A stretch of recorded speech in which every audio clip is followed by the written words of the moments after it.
Hi there, welcome to Professor Snyder's. It's me, Music Biz News.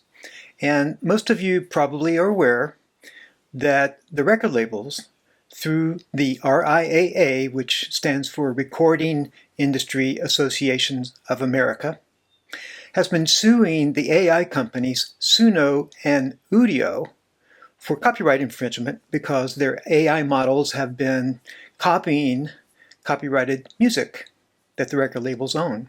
And they admit to it. $500 million valued Suno has admitted training AI on copyrighted music.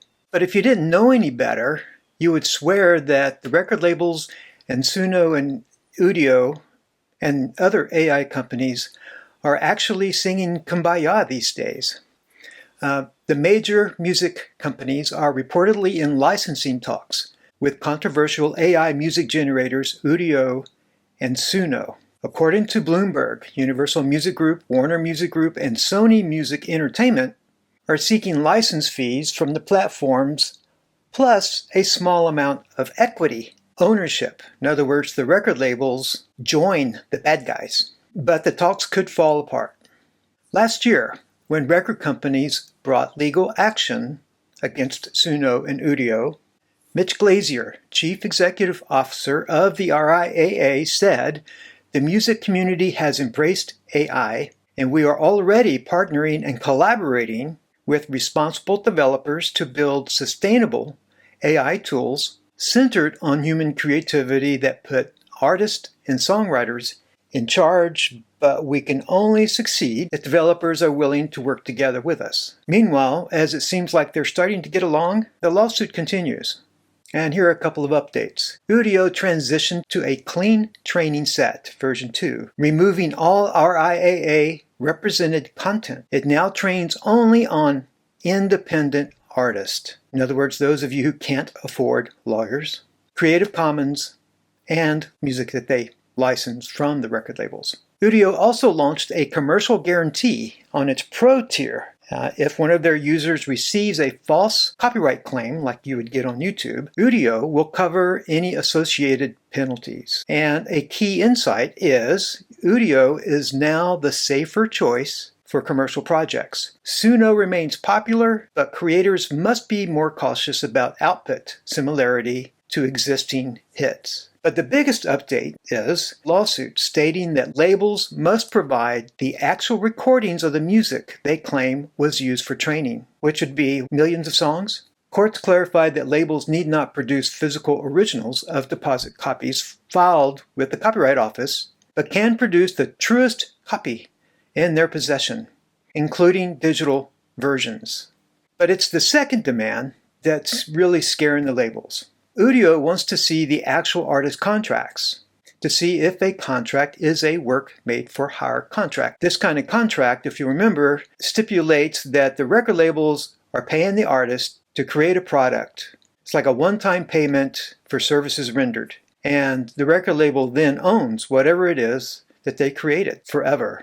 The Udio discovery win altered the trajectory of other AI music lawsuits by forcing record labels to produce contract agreement and recording deposit copies, which are essential to verifying and challenging labels' copyrights ownership claims. This shift moved the lawsuits past mere motions to dismiss and into intensive, transparent, fact-finding phases, making it harder for labels to rely on unproven allegations and pressuring both sides to prepare more thorough arguments and evidence. It is such a good demand that Suno now is saying we want the same thing. Suno seeks same discovery from music labels as Udio.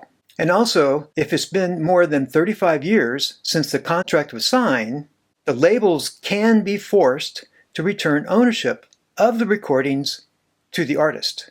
And once the AI companies get the contracts that the record labels must provide for all their artists, they will be sure to make public those contracts that are over 35 years old. The artists probably weren't even aware of.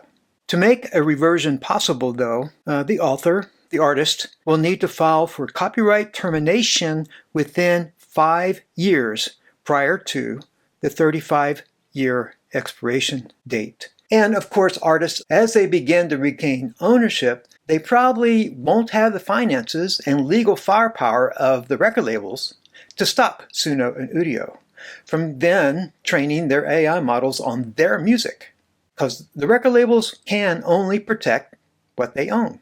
This is also true, as stated earlier, for independent record labels. Though they're trying, Suno and Udio sued by indie musicians. The lead attorney tells all. The expanded discovery compelled by Udio's win has raised the stakes in all ongoing generative AI music litigation, setting a high bar for proof, transparency, and evidence, and prompting negotiations about the future of licensing, fair use, and generative music innovation. These shifts are expected to continue influencing both courtroom strategies and broader legal policies regarding AI training in copyrighted works. AI startups now routinely demand wide-ranging discovery in defense against copyright infringement suits, using the precedent from Udio's case to probe and potentially undermine the label's copyright claims and ownership documents. The effect is increased scrutiny on the substance of the infringement allegations, motivating some labels to quietly consider licensing arrangements rather than risk exposing gaps in ownership or registration in court. So do you think the record labels are willing to just hand over all of these record contracts? And do you think the record labels really want to dig up all of the recordings that they own and provide it even in digital format? So don't be surprised if you hear that the labels, the RIAA, has dropped their lawsuits against Suno and Udio. But the other shoe hasn't dropped. The record labels can only own the recordings. Underlying compositions and lyrics, the lifeblood of songs, are typically managed by collective management organizations, and these rights have not been part of the current licensing discussions. In other words, the battle with creators and publishers and maybe performance rights organizations like ASCAP, that battle hasn't even begun yet. And listen for when that shoe drops, because here we go again. Thanks for watching. Please do me a favor and subscribe to my YouTube channel. Like this post. Bye.